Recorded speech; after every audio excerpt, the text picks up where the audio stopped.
Inspiration Nation. Hello, Lee Kemp here for another week on the podcast. Back with my very good friends of many, many years now, Ryan Boniface, Jose Noya. How are we, guys? Very Good. Thank you, Lee. You look like, for those who are joining us on either TikTok or YouTube, just search Jose Noya Inspiration Nation and you'll find how to join there. Joe's doing a little head bop, which is I'm really enjoying there it's turned into some full-blown dance routine now. I'm now encouraging you not to search us out on TikTok and YouTube because it's quite worrying to see. Do the TikTok thing. I'm doing TikToking, whatever that means. What does that mean? Well, it's not what you're doing right now, so we can just move on from that. Right, Ryan, you are the man this week with the subject. So what are we talking about?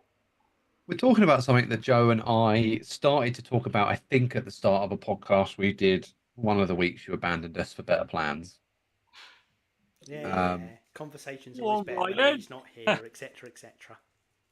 For those of you that are listening, it sounds like Lee's a bit bitter about the fact that they prefer it when I'm not here. They prefer. You were like, oh, we have such great conversations when Lee's not here. The best we've ever had, I think, is what you said. To be fair, they were Joe's words, not mine. So just like to clarify. Hang on, Ryan, you throw me under the bus right now. What's going on here? Somebody's got to go, mate. Oh my God! I've both embellished what happened and forgotten what happened, so now I'm just going to believe it was Joe because I've got nothing else to go with. What's going on in this triangled relationship, Ryan? Just throw me under the bus. Love that. It's polyamorous is what it is, Jose. Oh, is that what it is? Yeah. Thank you.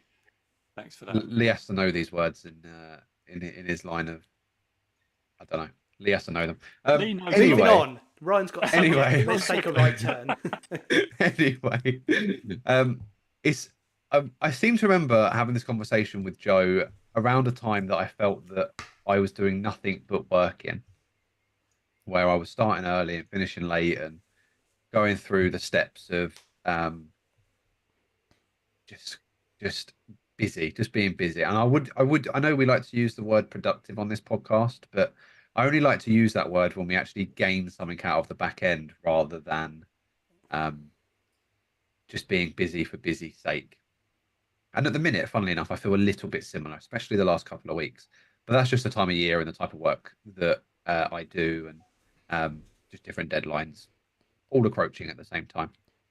Part and parcel of life. It's one of those things. But what I've written down is working hours - breaks. Ooh. Now, I don't remember specifically what Joe and I spoke about. I don't have a quote. I am breaking the norm of what we usually do. And I've written working hours - breaks. And I know through experience that and being there that Lee used to, in his days when he actually worked, didn't doss around on what he does these days, actually would put in a good shift himself and would work pretty late and pretty early and at all manners of time. And I remember whenever I'd want to talk to Lee, you would always look incredibly, and I mean this in the nicest possible way, tired. You'd look shattered. Whether I spoke to you at 7 a.m. or whether I spoke to you at 7 p.m. at sometimes, you looked incredibly tired, which is obviously just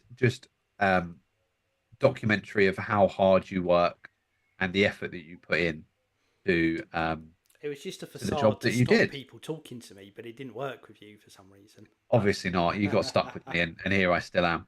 But and it just reminded me that no matter how tired I am, Lee was always, bless him, a little bit more tired. I am. I'm not Lee.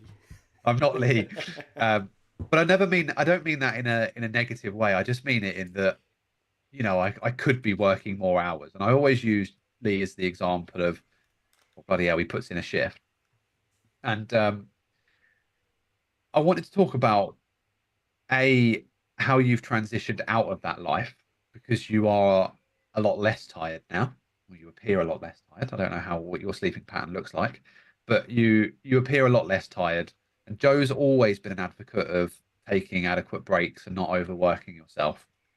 And I want to know, or I want to try and talk about, because I think I take the qualities that you both have in the way I work, but I also take what I think you both would describe as or negative traits in the way I work as well. So I think I take the best of the pair of you, probably the worst of the pair of you, and that's where I kind of sit. not through being associated with you, but just how my work ethic makeup kind of sits. So I want to talk first of all with you, Lee, about how you got used to that change, because I imagine it was quite a big change. And I remember when you first changed what you do and how you transitioned over, that you would say to me, "I've got so much free time; it's unbelievable." And how you've managed to deal with that, because I know that you started to spend an hour in the morning on your own project list that we've not really spoken about for a while, but on things that you wanted to do for you around the house. I seem to remember that you decorated a cabinet, I think, in the early days of the new role that you did. You decorated something in the room that we used to do the podcast in and you used to work in. And Joe, I want to ask you how easy your life is, being that you don't need or feel the need to work in the same manner that I feel I'm getting stuck in now. So it's not a quote, it's an open conversation to the pair of you from different walks of, your work ethic is not going to be different, but how you present that work ethic. Because I think, Joe, you always know when to stop. And I think Lee and I, back in your busy days, I'm not saying that you're not busy now, but your busy days, sometimes didn't know when to stop and wanted to make sure that the next thing was done, so there was one less thing to worry about. I'd just like to know the differences between you both. So Okay. I'll give there's a huge number of thoughts there. So in no particular order, the first thing I'll say, and it ties back to kind of current life and stuff, is time is like money and vice versa. And I saw a really good quote, and this isn't the bit I was going to say, but they said you've got to treat time is a currency, and you've got to treat it like it's a currency. And in fact, unlike currency, you have a finite amount of it. You cannot make more time. You can make more money. So you've got to be judicious with where you spend your time to get the best out of it. And I think that's and I think that what that says to me is it's about planning, not just boom, boom, boom, boom, boom, but you've got a full plan for how you get the best out of time and treat it like it's a commodity.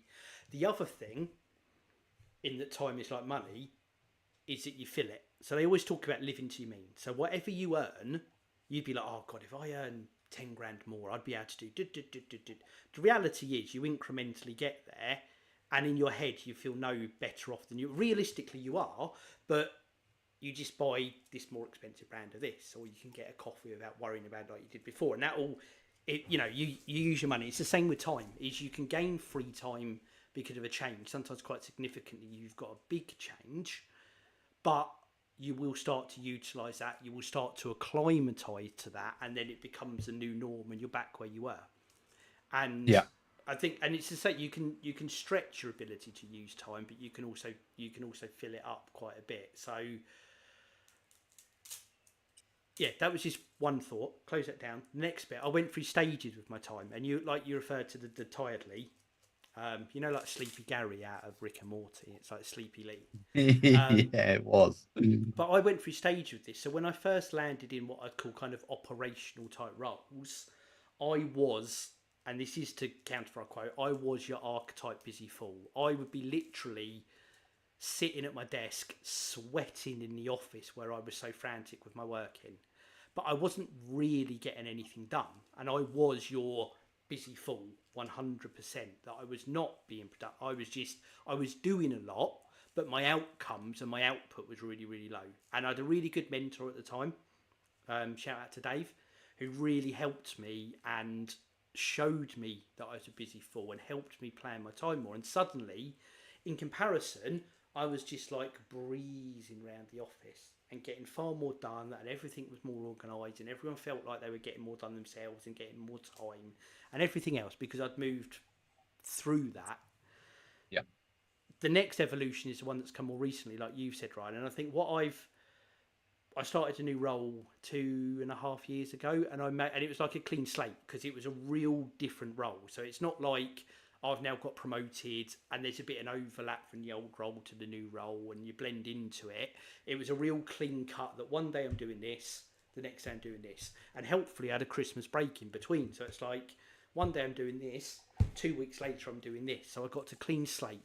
And I really took a look at the things I wish I'd have done if I could have started all over again in my old role. One of them was being organised with my time.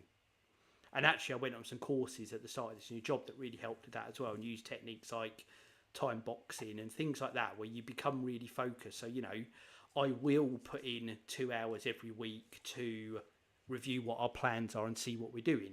Whereas when I was more day to day, yes, I'd want to sit down and review what I'm doing, but I've never got time for it. So I've became really disciplined with boxing time in my calendar for certain activities, and that included planning being something that is important, because you can regroup, you can refocus. And I started doing a lot of things like that, where I became conscious that I was going to try and do my job in my hours. So I work my, you know, I generally start, you know, if I half an hour early rather than 2 hours early like I would before, and I generally get to 5-ish, right, time to switch off. I don't normally have a lunch break. I balance it out. Like yesterday I had to take my car to MOT, so I travelled to do that, haul up in Costa with my laptop, etc. But majority of days I just work through from when I started to when I've ended. But like, you know, Ryan, that's a lot different than what I had before. And the way I'm able to do that is partly because I've told myself I'm going to do that. So beforehand, you know, 3 things would have landed in the afternoon.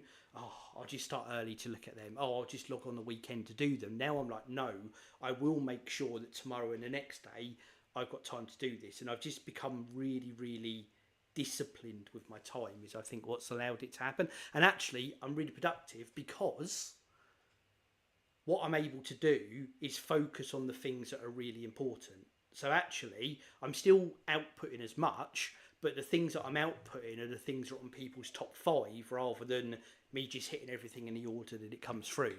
So it's that strategic focus on time, I think, is what's really made a difference to me, and having that plan in time and realising what's important. Where should I spend my time? Where should I not? What can I deprioritise, which I think I was really bad at doing before, to help me really deliver as much as I can deliver within the time that I've got. And it coincided with 2 things. One is the new job, but also COVID. So suddenly I'm working from home. So I'm not travelling for between 2 to 4 hours a day, which is time that I brought back. And beforehand, I would have probably left the house between 6 and 7, got to the office between 7 and 8, started working then, left the office between 5 and 6, got home about 7. Now, I get up and because it's home, I get up at 6:30, have a shower, get dressed. I then do houseworky stuff in the morning that I would have done in the evening or at the weekend between 7 and 8. I then hit something off my little projecty list. At the moment, it's building a summer house between 8 and 9. Start working, log off, do more projecty bits up until 6. Then do a bit of tidying up, make dinner. We sit down for dinner at 7. So actually, my time doing stuff is still 7 till 7, but it's a very different, and this is where I said, because I'm used to that pace, I've kept it going. I've just refocused what I do, and I just get a lot done. And just to not undersell it, I redecorated a whole house within that time. Yeah. I mean, don't get me wrong, a lot of it was stuff at weekends as well. It wasn't just in the week, but what I'd be able to do is do the prep work in the week, so I can do all the stuff at the weekend instead of the prep work and you get to Sunday evening, you're like, oh, CRAP, I've not done anything. So I think that's, if you're saying about how to utilise your time, I've just, over the years, I've learned to become more disciplined with where I spend my time, rather than firefight, and probably spreading out 8 hours of work into 10 hours, whereas I probably now do that 8 hours in 8 hours. But because I had in my head, there was always the option of, oh, I'm flagging, I'll just put that off and do something easier now. Because I've taken away that option for myself, it's actually proved to be really beneficial. Yeah, no, that makes sense. That was a long answer, wasn't it? I don't think I've ever spoke that long continuously at the start. I think I've always kind of praised myself on how well I can let things go when I finish work, and that hasn't changed. But it doesn't mean I don't wake up and go, bugger, I've got the 4 things I didn't finish yesterday to do today, and I know that I probably won't get to them today because I've got today's problems to solve as well. And that is somewhat part and parcel to my understanding of how, operational leadership can sometimes be. There'll be lulls and there'll be busy periods. Yeah, and I think, don't get me wrong, I have that as well. Sometimes I'll be like, right, I really do need to log on at 7 or 8 in the morning just to get this done. Or there's been a few instances where, you know, I've had to stay on in the evening or go back on after work or do a bit at the weekend. But that used to be my norm, and it became an excuse to put stuff off. Whereas now it's a necessity. I will do it and I'm happy to do it, but I really add value when I'm doing it. Whereas before, I think you're not tidying up. My day-to-day spread out into that, and then I actually had no time to deal with stuff when it was something really important that I needed to put extra time in for. Yeah, I think sometimes I struggle with that because I don't like leaving things undone, and I get the feeling that you were similar at the time as well.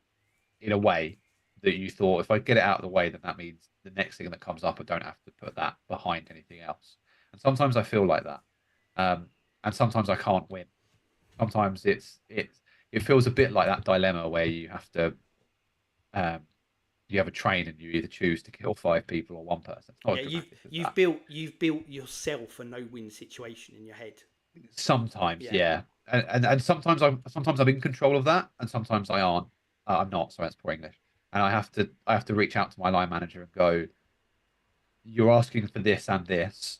Make a decision what one is more important, because I can't do both." And I think that's fair. I have to pass that decision off to somebody else, because if I value them both the same, then I have to pick something else, you know. And I've got myself a role at the minute where I wouldn't say there's loads of key man dependencies. That's not fair. I would say that I have a lot that's fresh and new happening all at this. A lot of it's happening all at the same time. There's a lot of things that have changed in my role that we've kind of spoken about. We kind of haven't, that have started to bed in, which is great. And there are other things that are fresh that are happening all the time, alongside other things that are happening as well. And my line manager is somewhat new to the business, not to the role, but to the business. And I some of it is they haven't quite caught up with. I don't like the phrase "how we do things," because that isn't it at all. But it's what they may have considered previously wasn't as much of a priority, is slightly different to where they sit now. And I think helping them understand that is part of my job, as it is anyone's job that has a fresh line manager to a company or to a position. But it's helping them understand that in a way that makes them work collaboratively with you, rather than, not that they do this, but blame you for things not being met at the right time. It's all. I feel sometimes that I feel like I spin those plates in the circus, and I've just got more and more and more and more and more. And eventually, one has to fall. So someone once told me years ago on that analogy that the art of like operational leadership isn't keeping all the space spinning. It's knowing what plate you can drop. Drop, yeah. I think you've told me that before. And sometimes I'm really good at remembering advice people give me, but other times I'm horrendous at it. So That's the same for everybody. It depends what's going on. I need to have a similar conversation that I've had with somebody before, just to remind myself of where I sit. Only so much space in your brain, Ryan. It's like that time I went wine tasting and I forgot how to drive. That's a Simpsons quote, by the way. There is an actual quote I've got here that better than that one. Well, it actually comes from your boss. So I won't name them, but we have briefly touched on it before. And it's that you can do anything, but you can't do everything. Yeah, absolutely. I love that one. So maybe if we actually want to grasp a quote to this discussion today, that's maybe one that we can throw to it. But you can do anything, but you can't do everything. And sometimes I find myself in a position where I think I have to do everything in that analogy, and I end up not being able to do anything. And I think a lot of people probably get like that. A lot of people can feel like that. And I wouldn't say that I struggle or I am struggling, because I'm okay, and I know that it will pass. It's just right now I'm like, oh. That's actually back to where you said, I know you referenced us some time. If I was going to sum up for someone, what's the biggest mentality change I've made in the last couple of years to look as fresh-faced as I do now? It's doing one thing at a time. I used to have 10 things on the go at once, and I've become really good now. It's on a list, and it's one thing at a time, and you change the order all the time. You can jig around what the order is on that list, but if you just focus on this, because my mind would become clouded, and a little bit of my brain would be thinking about everything that's ongoing, and now I'm like, and it's helped me even outside of work now when I'm doing projects and stuff. It's so easy to come over, oh, what about this, what about this, what about this? I'm like, no, just solve the problem in front of me, and then the next one, and then the next one, and then the next one, and I wasn't good at that, and I've really pushed that, and I think that's been the biggest difference maker for me, because I feel less stressed. I've still got all the same stuff on my list. You can still realistically only do one thing at a time, but when I was trying to do it all, it was a lot, and now I am really one, and then even within that thing, overcome this, then overcome this, then overcome this, rather than how am I going to do all these 10 things all at once. Yeah, and I think the stark opposite is the other man in the conversation. That's probably the quietest he's been since we started the podcasts 5.5 years ago. And I've never worked directly with Joe, but the aura that you give off is that you are the stark opposite of everything that we've just spoken about. That you are very good at just letting things go, very mellow. I think I'm a mellow person, but very, very mellow, and just able to do what you do with ease and move through. And it probably isn't like that behind the scenes. Mellow. It probably is very different. Have you seen his list of ideas that he sends to me? No, I've seen them, but I think in terms of being overrun with things on his plate, I feel like he presents in a way that he manages it really well. Agreed. Really interesting. Is that part of your coaching? Because I think you've got to be calm for everyone to be calm around you, haven't you? And I think you do definitely have that. Well, I've got to admit, I wasn't like that, as I say. But the tools, and I'm going to be quick, so I don't know how much time we've got left, but I just want to I don't know. Well, what's our time limit right now? Just so I can get this in. I'll give you 5 minutes here. You've got 5 minutes, and then we'll start wrapping up. A couple of things is the urgent, important matrix Stephen Covey talks about. And I've talked about it before. So what's urgent and important? Do it now. What's important but not urgent? You plan it in. What's not important, not urgent? You need to stop doing that. And then what's urgent but not important to you? Those are the 4 boxes. And I really become disciplined. Lee talked about discipline and making sure that you plan in the things you need to do. Drop things you don't need to do. And that may be you have to say to someone, it's urgent to them but not important to you. You can have a chat with them and say, hey, I don't need to be in close. So all my days are super planned out. You know, there are things that come in, of course, like you say, and I have to do them, you know, and I actually am disciplined about my lunch and my break, and I aim to take them. And so most of the time I'm pretty good. Sometimes I don't. Like tomorrow, for instance, I have a pride meeting that I'm going to go to, and I am going to go to that, but I plan it and I've said, okay, I'm going to have less of lunch because I want to put that in. So sometimes that comes in because that for me it's your currency, important. Isn't it? You're choosing where you spend your time. Yeah, so I'm really disciplined about where I spend my time. As Simon Squibb, we interviewed him on the podcast, and he said, buy time, don't sell time. And the principle of that is really that time is your most important asset. And as Lee said, you can't ever get it back. You can get money back and get other things back, but you can never, ever get your time back. So the problem is we undervalue time. And I've decided that I'm going to value my time. And that's where that's why I'm very careful about what I say yes to.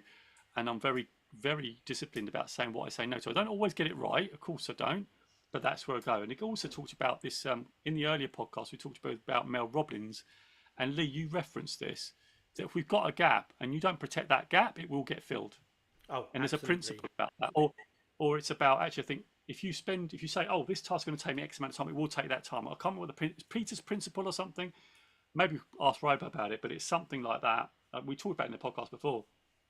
And I use things like the Pomodoro Technique, where, like today, I used it. I was doing some write-up notes, and I knew it was like an intensive task. There's lots of things going on, but I do 25 minutes, take a 5-minute break, 25 minutes, do a 5-minute break. So I am measuring my anxiety levels as I'm doing it. So I take a 5-minute, come back, and I feel more fresh, I feel more productive. Yeah, so even in my free time, someone asks me, oh, can you do X? I look at that and go, is that really aligning with what I want to do? If it doesn't, I'll just say no. Before, I thought I had to justify it. I don't. It's my time. That. And the break thing is really, we've talked about that a few times, how we were, and it's important to acknowledge that. Even just, it's not even big rests, a small one sometimes circulate. I did, and this complete, not a productive sitting at my desk typing away thing in that way, but on my outside project, so decorating the summer house, as I said. So we were painting the walls. So I was good. I went and got a load of newspapers, put them all over the floor, make sure that I wasn't going to drip paint on the floor I just varnished. Not literally just varnished, like varnished a week before. Painted it all, did a great job, went to pick up all the newspaper print all over the floor. Oh, no. So it's all gone now, as of like an hour ago. But I was out there with literally a hand sponge scrubbing it all off, and it got to a bit where I'm nearly done, but it's roasting out there, as we know at the moment. So I was exhausted, and I decided, right, I'm just going to stand up. I'm going to walk into the kitchen, meander for a second, come back again, and I felt so much better. And I got that last bit done. Lowers anxiety levels, doesn't it? 100%. It's really powerful. It really does. Yeah, it really does. And I did that. What's the time now? 6:30. About an hour and a half ago, I did that exact thing, and it worked. And I probably did that last bit quicker than if I'd have just persevered and felt a lot better about it too. And that's a big learning I've taken away from over the years, is if you just try and push through something, you just need that. Unless you spend less time, but yes, you become much more productive. And the other thing about not switching tasks, I'm very disciplined about that. I will not switch tasks. I'll be all right. I'll write a list. I'll go, right, I'm doing that, then I'm doing that. Unless something comes in, I will not switch tasks, because it takes your mind energy takes a lot of time to switch tasks. Absolutely. So I'll We're stay getting on a one lot thing. of people are joining us on YouTube today, as well as TikTok. So I just wanted to shout out to Oh, them. well So done. thank you for joining us. Fantastic. Again, hit subscribe, turn on notifications bell. You'll get told when we go live each and every week. And there's one more thing I was just going to say. There's a quote I saw on LinkedIn this week, which really fits in really well with this. And it says, in life, you have to choose your pain. You either choose the pain of discipline or the pain of regret. Discipline every day now for me. But I think that's what it is, because if you don't have the discipline to do what you want to do, you're going to regret not doing. And I've lived both sides of that coin. And you don't. The ironic thing is you're very aware of it when you're down the discipline path. You're normally completely unaware of it when you're down the regret path. Yeah, I totally agree with you. Yeah, I think it's really powerful. It's a really powerful because lots of time is your most, precious asset. It is so important. So yeah, I'm with you. Lots of good stuff that in there. As always, Ryan, this is one of those ones where you said, I don't know how much we'll get out of this, and then we start pushing on the time because it's a great conversation. I think this is good. This is real stuff. It's what's happening now. It's like you said, you reflecting on stuff, which we said before, like you're a reflector, but also asking. And that's the biggest thing you can do, is just say to people, oh, I've noticed this. Why is that? And that's not saying you want to be like me or be like Joe, but you've noticed a change in us, and it's like, what is it? Because most change of people is conscious. It doesn't happen by accident, and it's really good. I'd encourage anyone out there to dig into those things. And I just wanted to get some playback to Ryan, because I really like what you said about when you're talking to uplines about you need to challenge if you're working upwards to say, hey, what is it? What's more important, this or this right now? And I think that's a really important conversation. So I really like you doing that, Ryan. So to play some playback, because I thought that's critical. Because sometimes, we've got leaders, you can feel like you need to do everything. And that's where I think I fell into that trap in the leadership thing. Early days of leadership, I just said, I'll do that for you. Like almost like a pleasing moment. So that challenge is important in a really good way. I think the only thing I struggle with situationally is I know all these things. I know about the 5-minute rule generally and things like that. But I never think of it when I'm in the middle of it. And I think that's very easy to do because you're thinking about the thing that you're thinking about, right? You're thinking about the task that's at hand, and you don't think, well, if I take 5 minutes, I'll be more productive. But maybe I need to, I don't know. Maybe there's something somewhere that could, it doesn't always stick. It's these sort of things. It's for me. Not so. For me, it's reflecting after the event, and actually, what that does is it helps cement things the next time it happens. So it's more that reflective bit, talking to people that bit, thinking, I wish I'd have done that, and actually that for me cements it more. So it doesn't just happen. You don't go, 25/5 reflects here, but it starts to seep into your subconscious, and then actually you realise, I've started doing that. Because if you look back, there's probably a load of things you do now as tools and coping mechanisms that you didn't 6 months, 12 months, 18 months ago, but it's more you want to do, and you should always feel like that. You should always be pushing yourself to improve on that. Yeah, no, that's true. So I think you're in the right place. Yeah, I love this because doesn't feel like it, but yeah. I think it's good because I love triggers. For me, triggers work really well. So when I feel pain, like I'm doing something, I feel painful. That's the trigger for me to go, I have that as a trigger to go, Pomodoro Technique. I need 25 minutes of break. And my pet hate are spreadsheets. If I have to do spreadsheets or things like that, that's where my pain is. So once I do that, so right, I'm gonna spend 25 minutes to take 5 minutes, 25 minutes to fight, and that's how I get through that. I love how opposite we are. Yeah, you love a spreadsheet. Because sometimes talking to people about difficult conversations and things I hate, but spreadsheets, that's where I thrive. Yeah, you love that. But that's it, right? But it's something else more painful for you, right? But that works for me. May not work for you, but that works for me. If I have something painful I have to do, I use that as the trigger. Oh, I need to step out for 5. I'm much more productive. So much more productive because of it. You don't think so, but it does really work. It works for me for sure. I'm sure it does. I just need to get in the habit of doing it. It's happened. This is just being conscious is the first step. Right, fantastic subject this week. We're not going to ask Robo. We just put him up on the screen. So if you are watching on YouTube or TikTok, just because time pressures, head over to inspirationnation.org.uk. There is Robo Jose, our absolutely free to use life coach. Oh, I had some reports of using Robo Jose. Go on. And it was around. They're asking a question of whether, it was. I don't know if I can say this. If I might listen to this, but I won't identify them, so they won't really know. But they used it part of their life. So part of their life was they were getting married abroad, and they weren't inviting their dad, and they were struggling with the morality of it, right? So after what should I do? Robo Jose suggested, this is understandable, you want to invite your dad, but other suggestions came out like do a stream, do something when you get back. It was brilliant. He was awesome. And this person who did it. And this person said it was amazing, so they're using them more often. Inspirationnation.org.uk, 100% free. Encourage people to use that. All our other stuff is there as well. Archive what we do, the shop, everything else. And most important, if you like what we're doing right now, if you are on TikTok, hit some likes. Follow Jose. If you're on YouTube, hit that like button, hit that follow button, hit subscribe. Tell people about this. More importantly, whatever platform you're on now, there's a share button. Just send this over your WhatsApp group to people. Encourage people to listen. All of that stuff really, really helps what we're doing over here at Inspiration Nation. Right, I think all that's left for me to do. Oh no, we better do some takeaways, haven't we? And then I saw that. I saw the look, Jose. I saw the look. Let's do some takeaways. And I wasn't thinking of takeaways though. Right, Jose, give us a takeaway. Okay, my takeaway is just protect your time. So, be prepared to say no. If you say yes to everything, you're saying no to the thing that you probably want to do. That's mine. I'm going to give you, and I had an epiphany during this, which will probably sound really stupid. You guys go, duh, of course. But the phrase for me, time is money. The way I'd always interpreted that phrase is, you can make more money. Yes, I'm using my time to make money, but it's not. Time literally is money. It doesn't have to be about making money. Time is money. Yeah.